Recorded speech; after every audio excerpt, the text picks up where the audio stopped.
Portanto, ide, fazei discípulos de todas as nações, batizando-os em nome do Pai, e do Filho, e do Espírito Santo. Mateus, capítulo 28, versículo 19.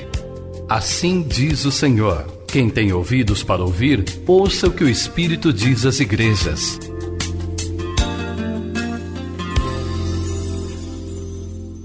Evangelho de Marcos, capítulo de número 14, versículo 53.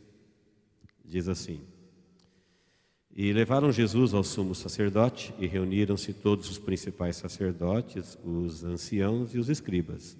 Pedro seguiram de longe até o interior do pátio do sumo sacerdote, e estava sentado entre os serventuários, aquentando-se ao fogo.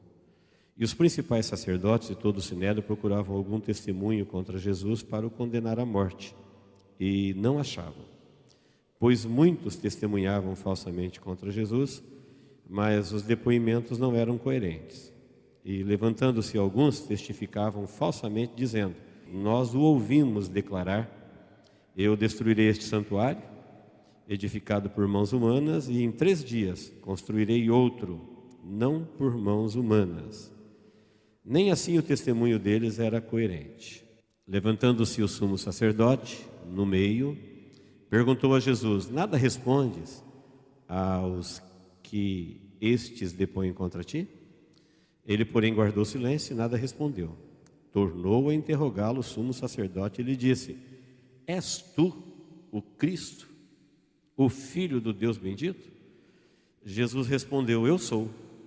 E vereis o Filho do Homem assentado à direita do Todo-Poderoso, e vindo com as nuvens do céu.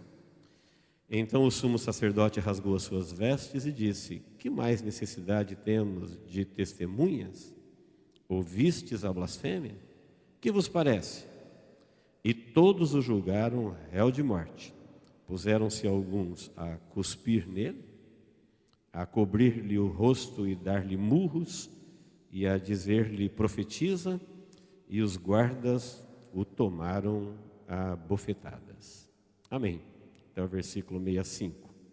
O assunto que eu quero usar o capítulo 14 todo de Marcos para nossa meditação é para percebermos a diferença de uma revelação do Espírito e uma enganação religiosa. Não sei se você já pensou se é capaz de logo perceber o que é uma ação do Espírito Santo ou o que é uma ação de um espírito enganador. Dos espíritos que operam na terra, tem o Espírito Santo que trabalha para Deus, por Jesus, pelo Evangelho, pela verdade, em favor da humanidade. E os demais espíritos, aqueles que não estão com Jesus, são espíritos chamados na Bíblia de imundos, enganadores, fraudulentos, a serviço de Satanás. Mas esses espíritos são poderosos, são espertos. Eles atuam segundo a eficácia de Satanás. Não sei se todos poderiam, num primeiro momento, dizer assim: eu consigo identificar uma revelação do Espírito Santo ou uma enganação religiosa. Todos nós sabemos, de cor, que Jesus deixou claro para nós que Ele iria para o céu, voltaria para nos buscar, e nesse tempo, entre a sua ida e a sua volta, o Espírito Santo se encarregaria de nos conduzir na verdade. Falaria conosco, nos ensinaria, nos revelaria e nos guardaria do engano.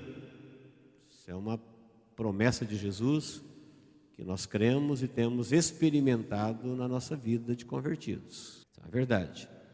O mesmo Jesus que falou do testemunho do Espírito Santo operando em nós para nos ajudar na verdade, também nos alertou para tomarmos cuidado, cautela, prudência, vigilância, porque haveria uma atuação muito grande de espíritos enganadores.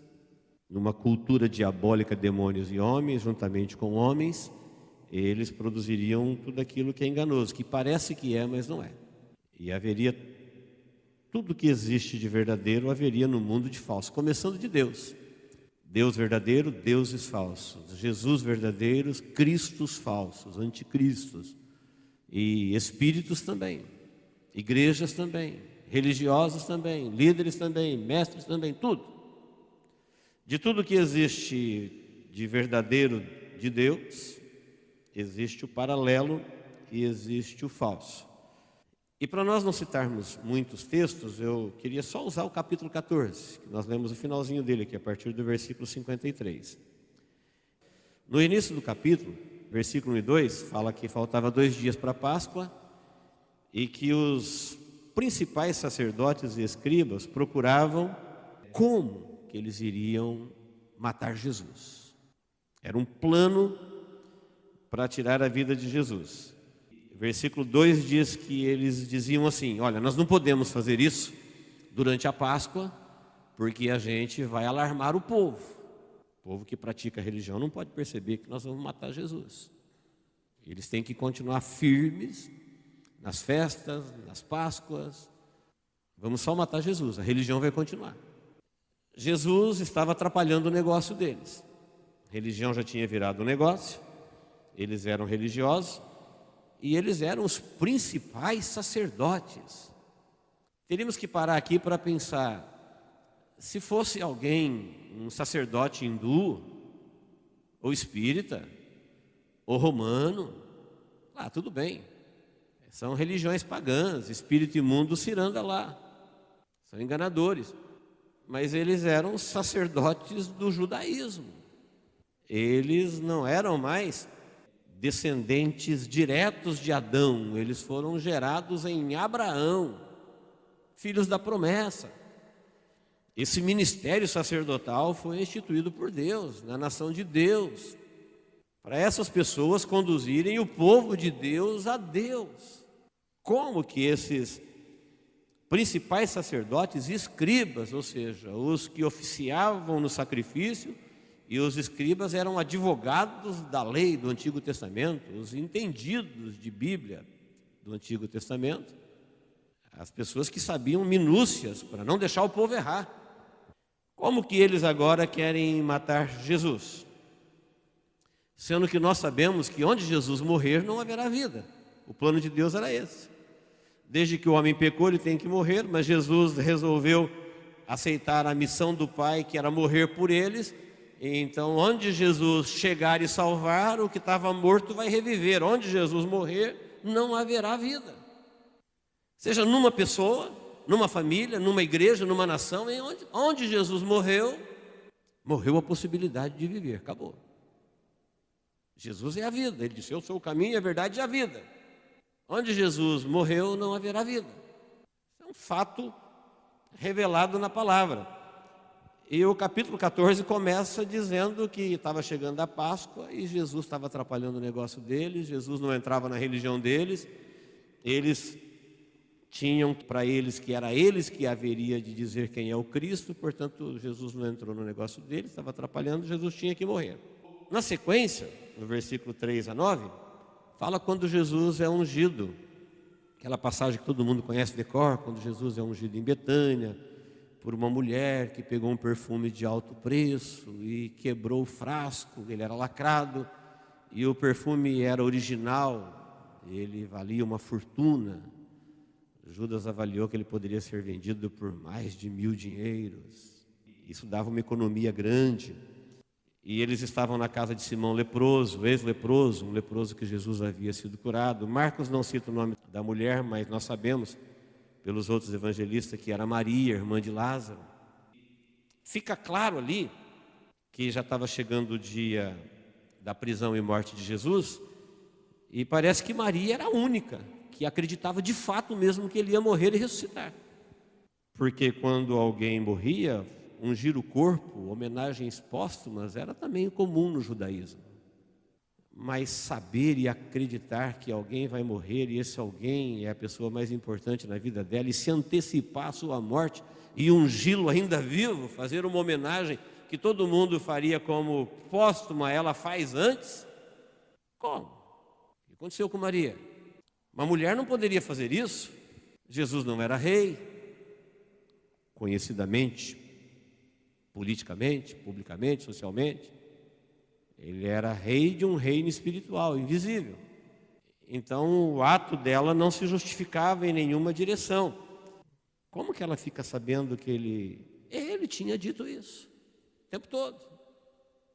Jesus pregava que estava chegando a hora da sua morte e que ele ia ressuscitar e que ele estava morrendo em favor da humanidade, que o Filho do Homem daria a sua vida. Mas o Espírito Santo de Deus falou com Maria e ela creu que realmente ele ia morrer e que ele ia ressuscitar, e isso para ela era tão certo que ela ungiu. Tanto é que as mulheres que foram no domingo de manhã para ungir encontraram o anjo, mulheres devotas, foram domingo de manhã para ungir e encontraram o anjo com a pedra removida da porta do sepulcro, dizendo: quem vocês estão buscando? Ele não está mais aqui não, já ressuscitou. Então perceba que há uma ação do Espírito Santo guiando alguns. O Espírito Santo disse para ela: se você tem alguma coisa para fazer por ele, é a tua chance, é a tua oportunidade. Nós vamos ver na sequência, isso de Maria ungir Jesus, está nos versículos 3 a 9. No 10 e 11, o Judas, que era um dos 12 de Jesus, participava dos discípulos, ele foi lá procurar os religiosos que queriam matar Jesus e propôs para eles: se vocês quiserem, eu posso entregá-lo. Um dos 12, ouvindo Jesus o tempo todo, alguém que tinha recebido o Espírito Santo. Absurdo, pastor. Jesus chamou os 12, soprou sobre eles o Espírito Santo e disse: recebei o Espírito Santo. Quando mandou 70, mandou na autoridade e na unção do Espírito Santo, e os 12 estavam juntos. Todas as missões. O que aconteceu com Judas, diferente do que aconteceu com Maria, que não era um dos 12, era só uma mulher interessadíssima em ouvir Jesus. Ela se assentava aos pés do mestre, ela tinha paladar pela palavra, ela gostava de aprender de Jesus. Você observa que os espíritos imundos, ou ação demoníaca, tinha se infiltrado na religião. Os principais religiosos queriam matar Jesus. Eles deveriam estar conduzindo o povo a Jesus.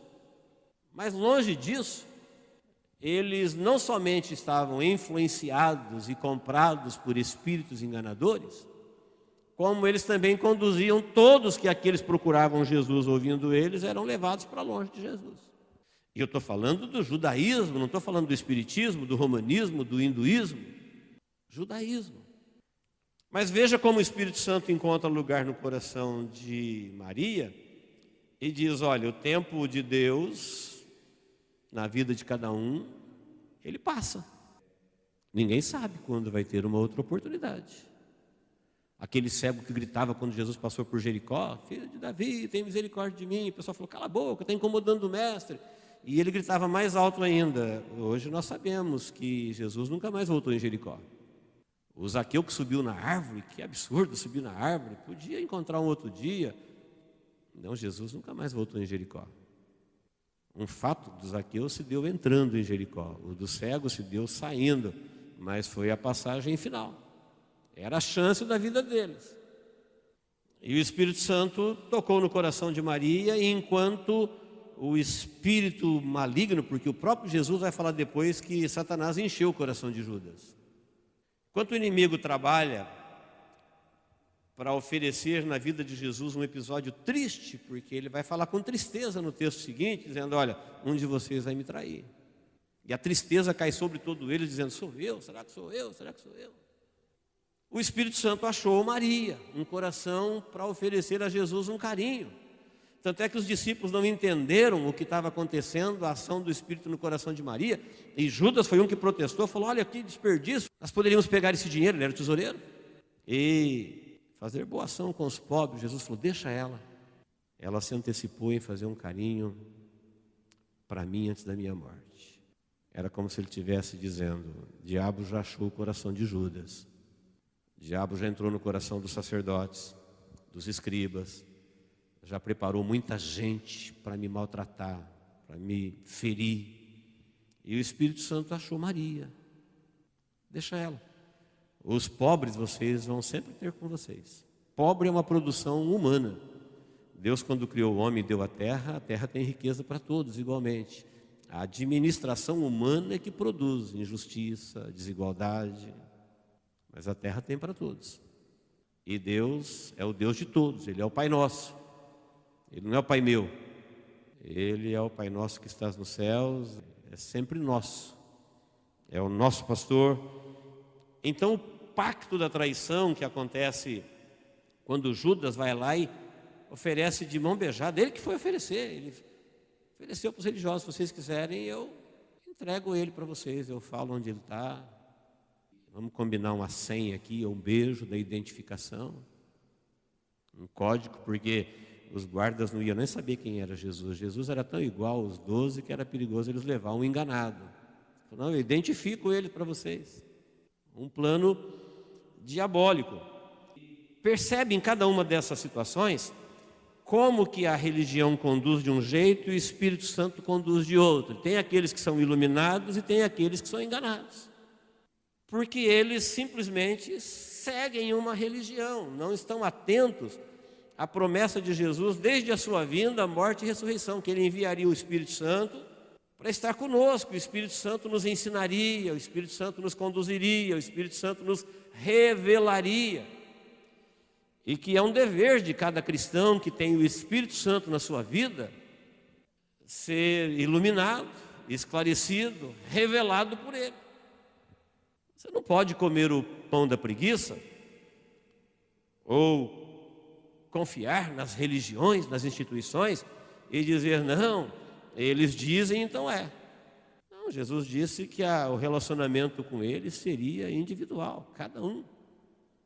Os nomes escritos no livro da vida é um a um. Cada pecador que se arrepende tem uma festa no céu. Quem passa pelo processo da experiência de renunciar aos seus próprios pecados e confessar Jesus, que o Espírito Santo passa a habitar nele, ele é uma testemunha, e para ser testemunha tem que ter experiência, senão é falsa. Não é uma testemunha de dizer o que alguém disse, é uma testemunha de dizer o que ele experimentou. E muita gente às vezes confunde o cristianismo como uma religião e não como um modo de viver no reino. E como nós vivemos num tempo em que ser religioso já é algo tão bom, porque vivemos num mundo que nem religioso pessoas não querem ser, às vezes quando frequentamos uma religião achamos que isso basta, que a gente não corre mais risco, não temos mais nada que fazer. Só o capítulo 14 vai mostrar que os discípulos, eles eram conduzidos pelo Espírito, enquanto que o espírito de engano conduzia os religiosos. No versículo 12 do capítulo 14, os discípulos vão preparar a Páscoa. A Páscoa dos sacerdotes, ele era diferente da Páscoa dos discípulos.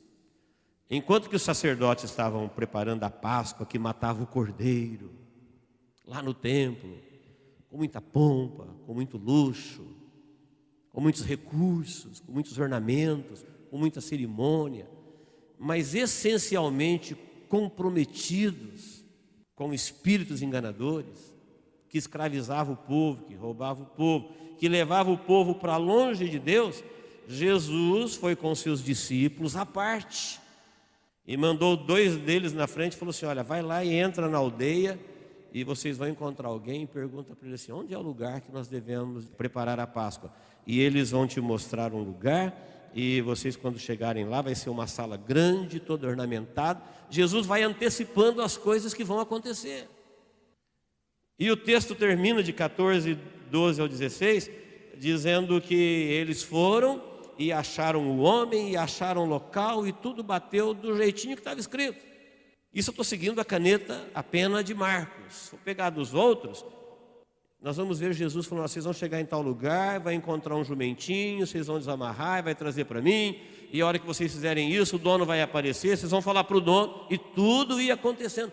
Um evangelho vivo, revelado, dia a dia. E isso seria a história da igreja, experiências pessoais no dia a dia. Não é algo que ficou lá na história, morto, enlatado. A religião foi se modernizando, tornando-se em milhares de opções. Quantas são as pessoas, tantos são os deuses criados para satisfazer o gosto de cada um. também as religiões. Mas Deus continuou com o Espírito Santo, guiando o seu povo, do mesmo jeito que sempre guiou, desde o início, lá do Antigo Testamento. Enquanto a política, os governos, os religiosos pendiam para um lado, Deus guiava o seu povo na sua... O Espírito Santo mesmo, que usou os escritores para escrever esse texto, é o mesmo que continua usando as pessoas para entender esses textos e vivê-los. Eles foram escritos para isso, para ser luz para os nossos pés, lâmpada, revelação de Deus, para que não sejamos enganados por espíritos enganadores que criam conceitos religiosos, levam o povo para longe de Deus. A Páscoa de Deus estava acontecendo? Estava. Onde? Lá com Jesus e os discípulos no cenáculo. Lá no templo de Deus, criado com a planta que foi dada a Moisés e reedificado depois do cativeiro, consagrado ao Senhor, nação de Deus, povo de Deus, templo de Deus, culto a Deus, só não tinha Deus lá. João Batista, quando apareceu pregando voz do que clama no deserto, voz do que clama, não voz que clama, o que clamava no deserto era Deus. Colocaram Deus para fora da sua casa. Como que eles fizeram isso? Foram se distanciando do Espírito Santo, por interesses, por não darem ouvido à verdade, por não permitir ou entender ou crer que o Espírito Santo estaria conduzindo. É preciso fazer o que ele fala, é preciso obedecer a sua voz, porque se você resistir à voz do Espírito Santo, não vai faltar espírito querendo falar para você. Paulo chegou a dizer assim, olha, são muitas vozes que falam no mundo e todas elas têm sentido, você tem que saber o que elas estão dizendo. O fato de ter muitas não quer dizer que o Espírito Santo não está falando, mas que muitas vezes as pessoas, elas se deixam levar. Então a Páscoa de Jesus foi com os discípulos, à parte, tudo conforme ele havia dito. Lá na Páscoa, que a hora que ele foi celebrar, ele chamou de ceia, deixando claro que a Páscoa dos judeus terminava ali, que a partir dali seria a ceia, a Santa Ceia que ele estava instituindo. Ele indicou o traidor. Falou, onde vocês vai me trair? Não tinha só os 12, já tinha muita gente. E Jesus deu uma dica mais íntima, falou, é um dos 12. Aí o assombro foi maior. Quando ele disse, onde vocês vai me trair, tem muita gente, fica mais aceitável, né? Vai saber quem é que está no meio do povo de Deus aí. Mas ele disse, não, é um dos 12. É um dos 12 que vai me trair. Ele falou, é alguém que molha o bocado, que eles molhavam o pão no mesmo prato. Ele falou, é alguém que come comigo. Depois de dizer que é um dos 12 que come comigo, ele falou assim, mas o Cristo vai segundo o que está escrito. Não tem nada aqui acontecendo fora do plano de Deus. Mas ai desse. Ele falou, que pena. Seria melhor se ele não tivesse nascido. Judas aqui representa um grupo de pessoas que passaram pela humanidade, que chegaram tão perto de Jesus, conviveram com ele, ouviram ele, mas não acreditou nele e trocou ele por uma outra coisa qualquer. O preço que eles vão dar para Judas é uma ninharia, tanto é que ele joga fora depois, ele joga no chão. Preço de um escravo. Judas, como discípulo de Jesus, sempre teve muito mais do que isso. Se ele sempre teve muito mais, por que ele fez isso? Como é que ele troca algo impagável, eterno, imensurável por uma porcaria de 30 moedas? Porque Satanás encheu o coração. As pessoas trocam o céu pelo inferno, trocam a verdade pela mentira, Cristo pelo diabo. Como? Porque o inimigo, o espírito que operou na vida deles são espíritos enganadores. E eles entenderam por um momento que eles estavam fazendo um bom negócio. Como esses sacerdotes aqui, eles vão dar uma sentença para matar Jesus, e na verdade o que eles estão fazendo é se matando. Estão matando a oportunidade que eles tinham de crer na vida e viver. Porque não tem como matar Jesus. A pessoa só pode matar Jesus nele mesmo. Fora disso, ele é a vida. Ele falou, ninguém tira a minha vida. Eu estou dando ela para depois tornar a tomar. Está dizendo, ninguém atira de mim mesmo. Se eu quisesse, eu rogaria ao Pai e Ele enviaria seus anjos, 12 legiões. Não, eu estou dando a minha vida, não tem como matá-lo. A pessoa mata, o inimigo sempre quer matar Jesus na vida de alguém. E como as pessoas não vão querer nunca trocar Jesus pelo inimigo, o inimigo usa dessa artimanha, ele se aproxima dando a pessoas orientações enganadoras, caminhos enganadores, negócios perturbadores, que trata-se da eficácia de Satanás, de sabedoria maligna. Lembra de domingo passado, quando nós falamos do joio e do trigo? Jesus plantou a boa semente e gerou para Deus o cristão autêntico. O inimigo foi lá, o que ele fez? Ele destruiu o cristão autêntico? Não, ele criou de aparência e pôs no meio o joio. Jesus transforma um maldito filho de Adão, condenado à morte eterna, num autêntico filho de Deus, o cristão. O diabo não foi lá e falou, vou matar o cristão. Ele falou, não, eu vou criar um cristão de Araque, onde faz de conta, e vou colocar no meio. E o fato dele existirem no meio, isso vai complicar muito o trigo. Um projeto do diabo, que muita gente aceita. Tem alguns que se orgulham até, falam, eu não sou muito lá, nem muito cá, sabe, eu sou. A sede de Deus mesmo, de Jesus, fala, olha, não me aperta não, hein? Me aperta não para me escolher um lado, eu sou meio lá e meio cá, sou definido ainda. Um projeto maligno, foi o que nós ouvimos domingo passado. Então, queridos, quando o traidor é indicado, aí Jesus vai celebrar a ceia e agora ele revela, ele falou, isso aqui é o meu sangue. Pegou o cálice, isso aqui é o meu sangue que vai ser derramado por vocês. Pegou o pão, isso aqui é o meu corpo que é dado, é a nossa nova aliança no meu sangue. A partir daqui, Deus está formando a nova humanidade. Os filhos da fé, os filhos da obediência, gerados pelo Espírito.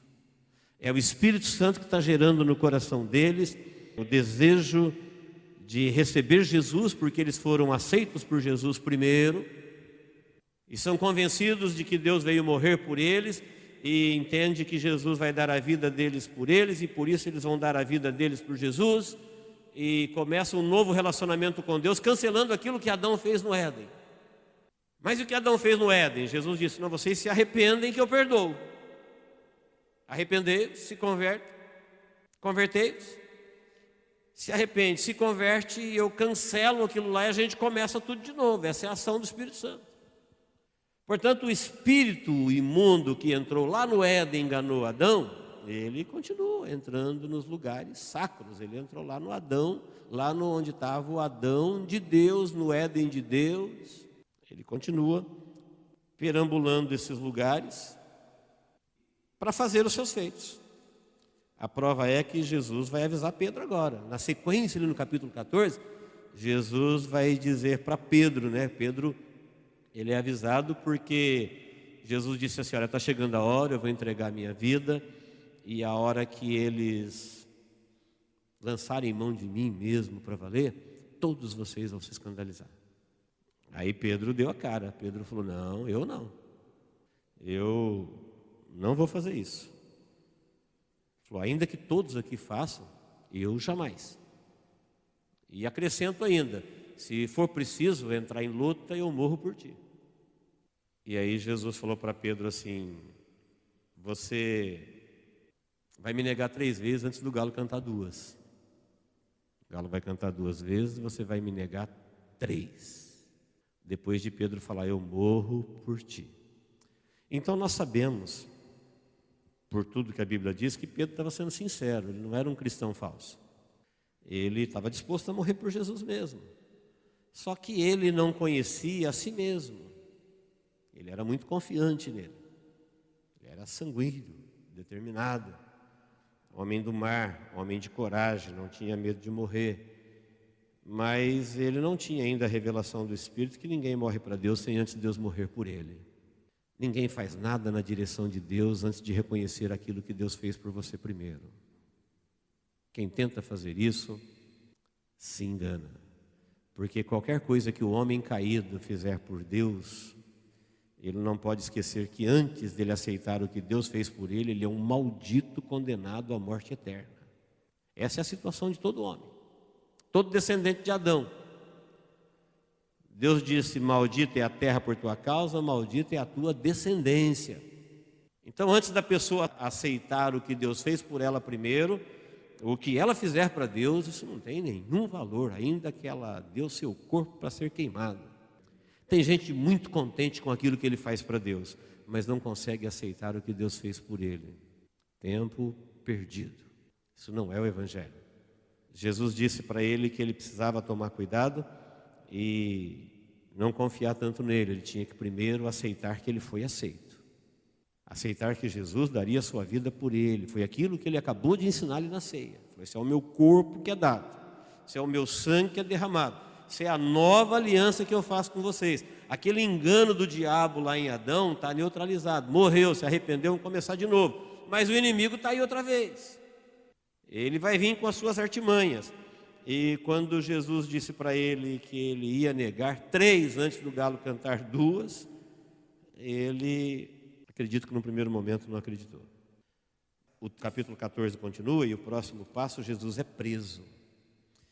E quando Jesus foi preso, os irmãos sabem que ele estava lá no Getsêmani, né? Depois que Pedro foi avisado, eles foram para o Getsêmani. E lá no Getsêmani foi quando Jesus sentiu angústia, tristeza, pavor da morte. E ele chamou Pedro, Tiago e João para ir num canto mais profundo do jardim. Tinha o jardim, dentro do jardim, o mais profundo do jardim. Lá nesse mais profundo do jardim, Jesus se angustiou, Jesus chorou. E ele falou que a sua alma estava triste até a morte. Ele disse para Deus assim: Deus, eu sei que tu podes tudo. Tudo te é possível na oração. Se tudo te é possível, então, se for da sua vontade, passa de mim esse cálice sem que eu beba. O Senhor pode tudo. Para o Senhor não há impossível. Isso é uma crença universal. Todos nós sabemos que não há nada que possa limitar o poder de Deus. E o Filho de Deus ali, que é Deus humanizado, diz: Senhor, tudo te é possível. Se tudo te é possível, então passa de mim este cálice sem que eu beba. Contudo, seja feita a sua vontade. Aí Jesus foi lá, orou uma vez, orou 2, orou 3. Todas as 3 eles estavam dormindo. Na terceira, ele disse assim: levantai-vos, basta, vamos. O Filho do Homem será entregue. Uai, Deus não respondeu nem sim nem não. Ele já entendeu. 3 vezes. E Deus não respondeu nada. Falou: eu sei que o Senhor pode. Se o Senhor quiser, então, passa de mim este cálice. 1, 2. Na terceira ele falou: vamos. O Filho do Homem vai ser entregue. Deus já respondeu: não tem como. Eu vou beber o cálice. Não tem substituto para Jesus. E porque não tem substituto para Jesus, então ele vai morrer. Isso foi no Getsêmani. Passando a fase do Getsêmani, você vai ver que Jesus é preso. Ele estava falando em levantai-vos, vamos daqui, quando chega a turba com pau, com armas, e vieram para prender Jesus. E quando eles vieram para prender Jesus, conforme o combinado, Judas executou a senha. Falou: mestre, e o beijou. Aí quando ele o beijou, eles se aproximaram para prender Jesus. E ali não teve muita conversa. Quando eles vieram para tomar Jesus, Pedro passou a mão da espada e deu uma espadada e cortou a orelha do servo do sumo sacerdote, que não é Marcos que diz, mas nós sabemos. Ninguém dá espadada para cortar a orelha, porque um camarada com a orelha cortada, ele fica mais bravo ainda, ele não está vencido. Aquela espadada era para o pescoço. Ali era uma cabeça que ia rolar. Pedro entendeu que era para lutar, que não era época de rendição. Ele não estava crendo ainda na ressurreição. Se ele não está crendo na ressurreição e não vai ter rendição, o que resta é luta. Se você crê, então você confia em Deus que Ele conduz tudo. Se você não crê, você se rende, não vai ter rendição, então é luta. Aí Jesus mostra para ele que não vai ter luta. Fala para ele: coloca a tua espada na bainha, quem usa a espada, com a espada será ferido. Cola a orelha do soldado no lugar. E quando Jesus faz isso, ele se rende. E nessa rendição de Jesus, cumpriu-se o que ele havia acabado de dizer: todo mundo foge. Tem um único versículo aí, só no Evangelho de Marcos, que é Marcos 14, 51, 52, que fala que um jovem, unicamente um jovem, seguia Jesus. Ele havia dito: olha, vai ferir o pastor, e quando ferir o pastor, todo mundo vai abandoná-lo. Jesus já havia dito no Evangelho de João, registrado por João, que Ele falou: todos vocês vão me abandonar, mas o Pai vai ficar comigo. Vocês vão me abandonar, mas o Pai vai ficar comigo. Ele se nutria do amor de Deus. Ele estava preparado para a rejeição humana. E como Jesus disse que todos iam abandonar, Marcos ainda faz uma ressalva. Não sei se é ele essa pessoa, alguém que ele conhecia, mas ele diz no versículo 51 que seguia um jovem coberto unicamente com um lençol. Mas lançaram mão dele também, queriam prender ele também. E ele, na fuga, tentando se livrar dos seus opressores, ele acabou deixando o lençol e fugiu nu. Todos fugiram. Pedro segue Jesus de longe, vê o que está acontecendo. Conforme nós lemos no texto, chegamos aqui onde nós lemos. Aí chegou perante o Sinédrio, levaram Jesus lá para o Sinédrio. Quem está lá no Sinédrio? O sumo sacerdote. A maior autoridade religiosa na terra perante Deus, instituída pelo próprio Deus. Teria que ser gente de confiança de Deus para não deixar ninguém que quer encontrar com Deus errar o caminho. Lá está Jesus, Deus, para ser julgado por ele. E diz o texto que nessa reunião estavam os principais sacerdotes, o sumo sacerdote, a maior autoridade, os escribas e os anciãos. As melhores mentes, os maiores entendidos em termos de religião e de Deus estão ali. Jesus foi colocado diante deles.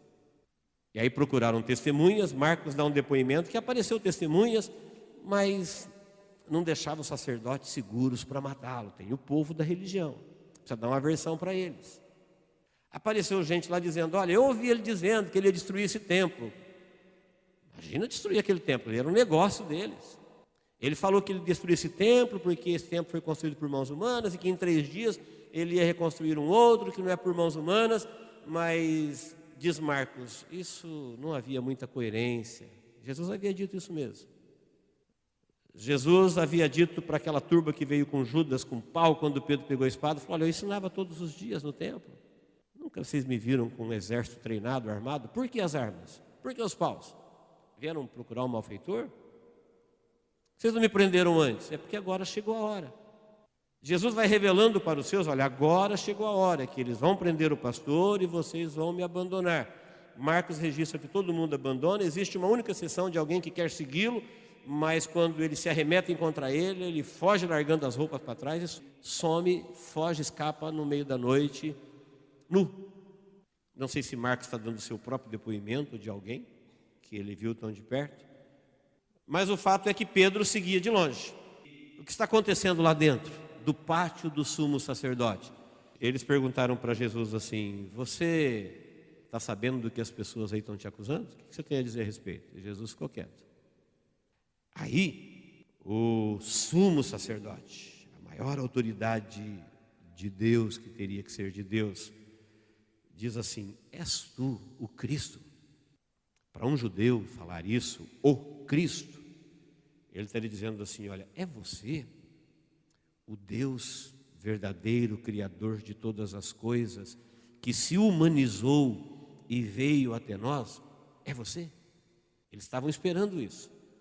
O Cristo é o Deus homem, que se fez homem para salvar a humanidade, e eles estavam na responsabilidade de falar: nós vamos julgá-lo com o nosso conhecimento, com a nossa religião, com os nossos critérios. Nós é que vamos dizer para o mundo quem é ele. Eles chamaram para si essa responsa. E agora eles perguntam para Jesus: é você o Cristo, o Filho do Deus bendito, o Deus único, o Criador? Sabe o que Jesus responde? Eu sou. Eles deveriam cair de joelhos arrependidos. Se ele é, então nós estamos mortos. A gente quer matar. Ele nunca entrou na nossa religião, ele nunca entrou nos nossos termos, na nossa doutrina, ele faz tudo contra, ele está atrapalhando a nossa vida. Nós estamos decididos a matá-lo, essa reunião aqui para matá-lo. A gente não quer ouvir outra coisa, nós só queremos testemunha de acusação. Eles estão conduzindo Jesus a uma resposta que eles querem ouvir. Ele falou: eu sou. E essa expressão em maiúsculo, eu sou, só Deus usou ela, desde a época de Moisés. Quando Moisés perguntou para Deus assim: eu vou chegar lá, eu e o Arão, e vamos falar para Faraó: deixa o meu povo ir. O povo de Israel estava escravo lá 430 anos, o Egito era uma grande potência. E vai chegar eu lá com uma vara na mão, e Faraó vai perguntar: quem é você? Quem te mandou? O que eu digo para ele? Deus falou: diga para ele: eu sou, me enviou a vós. Fala que eu sou, te mandou. Não tem um nome que define Deus. Ele é. E quando Jesus usou a mesma expressão que Deus colocou na boca de Moisés, dos quais eles se sentiam seguidores fiéis, falou: eu sou, e vereis o Filho do Homem. Eu sou e vocês vão ver o Filho do Homem, quer dizer, é uma referência a ele mesmo, assentado à direita do Todo-Poderoso. Quem viu isso daí uns dias foi João, que revelou no Apocalipse.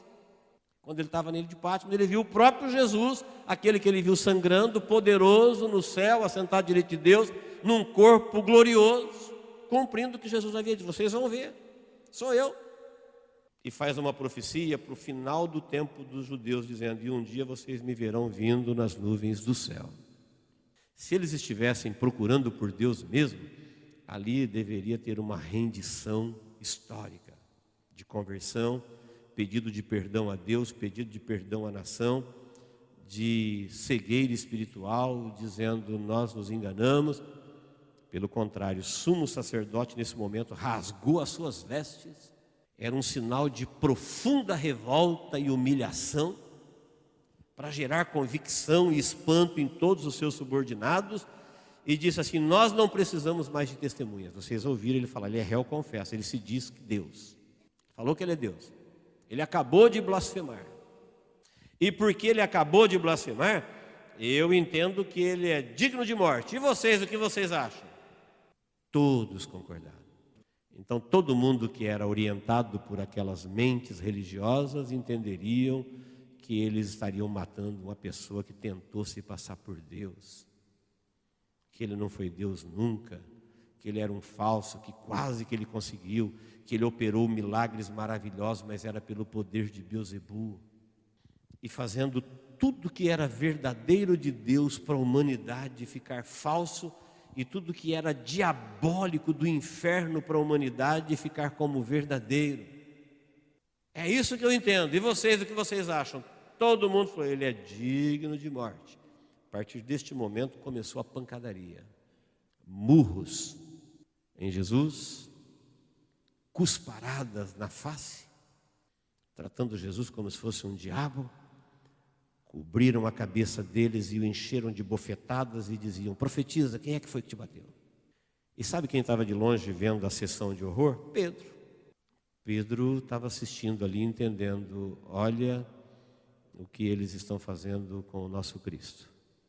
E nesse momento passa uma mulher e o encara e diz: você é um deles, né? Ele falou: não, eu não o conheço. E a pancadaria continua. Acredito que os barulhos dos murros, do cuspe, a zombaria, as bofetadas estralavam no rosto de Jesus. Daqui a pouco passa uma outra criada e diz: olha, você é um deles, o seu jeito de ser o denuncia. E Pedro agora protesta com mais violência: já vos disse que eu não conheço esse homem. Quando o diabo mostrou a sua fúria, Pedro se encolheu, bravo Pedro. Falou: eu não conheço esse homem. E por último, já não era mais a criada, já eram as pessoas que ouviram as criadas falando. Falou assim: olha, você tem um jeito de falar, tem um jeito de vestir, te denuncia, você é um deles. E aí Pedro começa a protestar e praguejar. Ele se defende, para ele era uma verdade que ele tinha que manter viva, senão ele ia para aquela sessão de horror lá também. Aquilo lá que o diabo estava fazendo com Jesus era uma mensagem para quem seguia Jesus de longe. Olha o que acontece aqui com quem segue Jesus. Ó. E Pedro entendeu aquilo e ele começou a praguejar quem queria dizer. Quando ele negou pela primeira vez, disse que o galo cantou. Na primeira negada que ele falou: não conheço esse homem, Marcos registra, e o galo cantou. E a hora que ele nega pela terceira vez, o galo canta pela segunda vez. E a hora que ele olha lá para o interior do pátio do sumo sacerdote, onde está acontecendo a sessão de horror, nesse momento Jesus vira e os seus olhares se cruzam.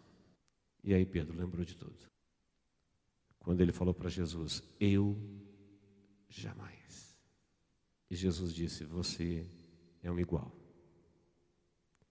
Jesus não disse, você é um diabólico traidor, Satanás encheu no seu coração. Ele falou, não, você é Pedro. E como Pedro, você é humano. E como humano, você não consegue vencer o ataque, a fúria do inferno, se você não se render a Jesus e confiar que o trabalho do Espírito Santo na vida dele te protege. Você é um igual. Você é um enganado igual. Você é confiante em si mesmo e fique sabendo que Adão estava em condições muito melhor do que você no Éden, ele foi enganado. Eva estava em condição muito melhor do que nós e foi enganada. O inimigo não é para ser temido, mas também não é para ser subestimado. Não fique confiando aí na sua religiosidade. Não fique confiando que você é Pedro, você é o bom, você é especial. Você tem coragem? Provavelmente Pedro era alguém que se destacava no grupo. Provavelmente Pedro era um exemplo por onde vivia. E isso gerou nele uma certa confiança. Mas quando o assunto era assunto espiritual, Jesus queria mostrar para ele, você não conhece o que o homem é capaz de fazer. Nós sabemos que depois disso Pedro foi chorar amargamente. Ele desistiu de seguir a Jesus, ele foi pescar. E Jesus foi ao encontro dele lá na praia. E ele se arrependeu e se tornou um grande apóstolo, um homem muito usado por Deus. Eu quero finalizar aqui, fechando o nosso entendimento dessa mensagem, que em cada texto, eu peguei só um capítulo, em cada texto você vai vendo Deus conduzindo o seu povo de um jeito e o inimigo conduzindo os religiosos de outro muito perto, muito parecido. O inimigo nunca quis destruir o templo. O inimigo nunca quis destruir as cerimônias. O inimigo nunca quis destruir o joio. O inimigo nunca quis enfrentar Deus de frente. Ele criou paralelos. Criou de aparência. Ele criou pessoas que elas vão entrar no templo de Deus e vão ver pessoas de Deus, falando de Deus, mas por elas não terem o Espírito Santo de Deus no coração delas, elas não entenderão que aquilo não era de Deus. E aquelas pessoas que estavam usando o nome de Deus, o templo de Deus, o nome de Jesus, a autoridade de Jesus, eles estavam sendo usados pelo maligno para levar as pessoas para longe de Jesus, para longe da verdade. Levaram todos? Não, mas levou muita gente. É só você ver o que aconteceu com Israel no ano 70. É só você ver Jesus chorando pela nação e dizendo, olha, eu quis te salvar. Eu quis te salvar, você não quis. A sua casa vai ficar deserta. Havia uma ação maligna muito grande na vida dessa nação, levando eles a esquecerem exatamente o que Deus estava fazendo por eles. Queridos, para encerrar, eu quero dizer que o inimigo é o mesmo. Olha o que foi feito com o nome de Jesus nos nossos dias. Olha o que foi feito com o nome de Deus nos nossos dias. Olha o que é feito em nome da religião com a Bíblia na mão em nossos dias. Olha a quantidade de pessoas inteligentes, pessoas brilhantes, segundo o conceito humano, mas que de evangelho de Jesus, elas são míopes, elas são cegas, elas estão no escuro. Elas nunca vão aceitar que o Jesus Salvador do mundo inaugurou um reino, que ele é dos céus, que ele é riquíssimo, que ele é eterno, mas que ele entrou montado num jumentinho. Elas vão preferir o outro. Eles nunca vão aceitar que Jesus está com um grupelho ensinando a ceia, o sentido do sangue, o sentido do corpo, numa sala ao lado, quando tem um templo que é uma das maravilhas do mundo, que é o que todo mundo quer. Coisas para os olhos, coisas para agora. Um Deus de acordo com a sua medida, um Deus que respeita o seu potencial. Pedro queria um Deus que falava, não, eu sou Pedro, comigo é diferente. Se todo mundo é fraco, eu não sou. Eu sou bom. Ele desconhecia a sua própria fraqueza. Verdadeiramente desconhecia, ele não era um falso, ele não era um fraco querendo dar uma de forte. Ele era forte. Ele era um camarada corajoso. Ele só não conhecia ele como Deus o conhecia. Desconhecia suas próprias limitações.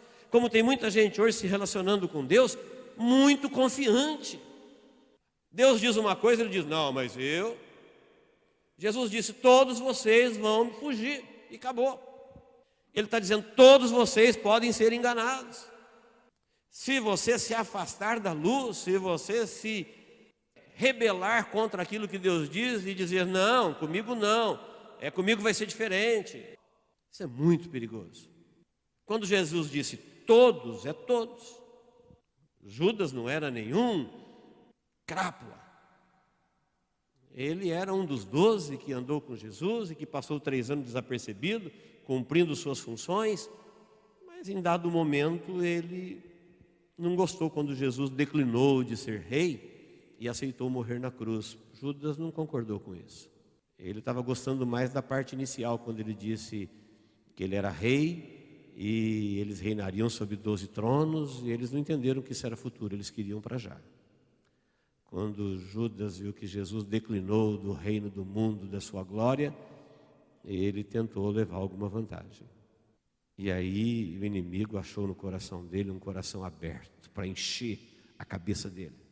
Uma pessoa cheia de si, cheia de interesses nesse mundo, cheia de atrás de glórias, atrás de vaidades. Um coração aberto para o inimigo encher. Jogou tudo que ele havia aprendido de Jesus fora e depois ele vai se arrepender, diferente de Maria, que entendeu que era a chance da vida dela de fazer algo grandioso para Deus e fez. Onde ela aprendeu aquilo? Não tem. Se procurar no Antigo Testamento, um único versículo que direcionasse Maria para isso, não tem. Aí Jesus revelou, não, Deus achou um coração sensível ao momento, um coração que fez a leitura do que está acontecendo para me oferecer um carinho, um coração quebrantado, alguém que crê realmente que está fazendo para Deus. Isso não tem nada a ver com religião, isso não tem nada a ver com bênçãos, com promessas. Jesus falou assim, porque ela fez isso, agora onde esse evangelho for pregado, vai falar isso, vai ficar na memória dela. Mas ela não fez para isso. Aí para a gente não pensar que, então era o perfume que era tão caro. Não, não era o perfume que era tão caro. O perfume era de alto valor, mas de valor imensurável foi o ato. De valor que colocaria aquela mulher na memória de todos que fossem pregar o evangelho, foi a sensibilidade dela de perceber o Espírito Santo falando para ela, é o momento seu, da tua vida. E ela ouviu a voz do Espírito. Amém, queridos? Nós não somos filhos da religião, todos nós temos o Espírito Santo. E não podemos ser autoconfiantes. Nós temos que ouvir o Espírito Santo. Eu tenho que ouvir para a minha vida, você tem que ouvir para a sua vida. Você não pode vir aqui e falar assim, o pastor falou, então eu vou fazer. Não, você tem que ouvir o Espírito Santo falando com você. Porque a nossa igreja, toda igreja é boa. Você nunca vai encontrar um pastor falando que a igreja dele é ruim. Foi assim que Roma dominou o mundo. Foi assim que o Espiritismo enganou milhares e engana milhares. É assim que o paganismo cresce, dizendo para as pessoas que não querem. Não, alguém tem que falar por eles, alguém tem que decidir por eles. E isso chegou também no cristianismo.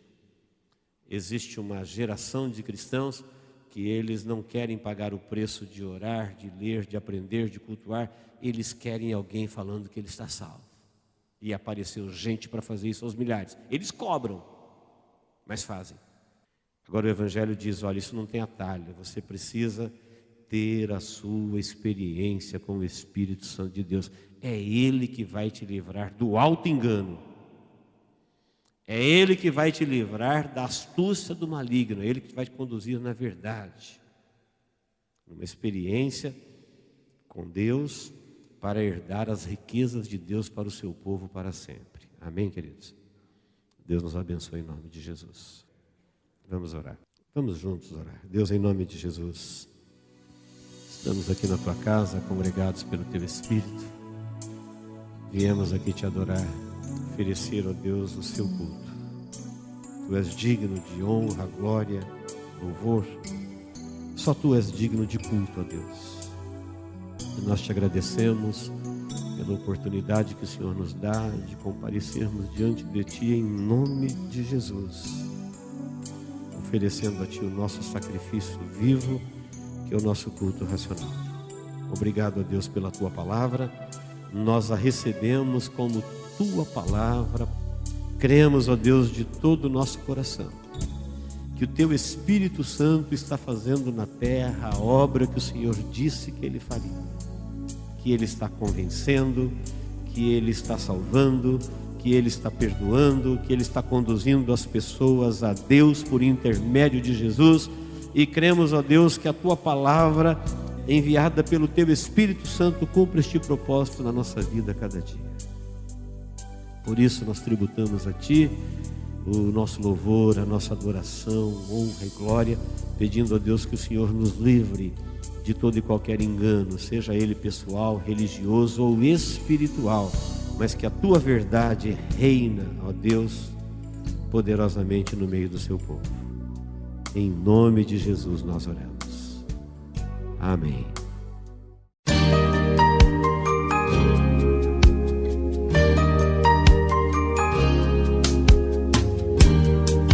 Esta mensagem foi gravada ao vivo quando ministrada na Igreja Evangélica Manancial. Este tema e outros mais estão à disposição do público a preço de custo, com o único objetivo de proclamar a palavra de Jesus nestes últimos dias.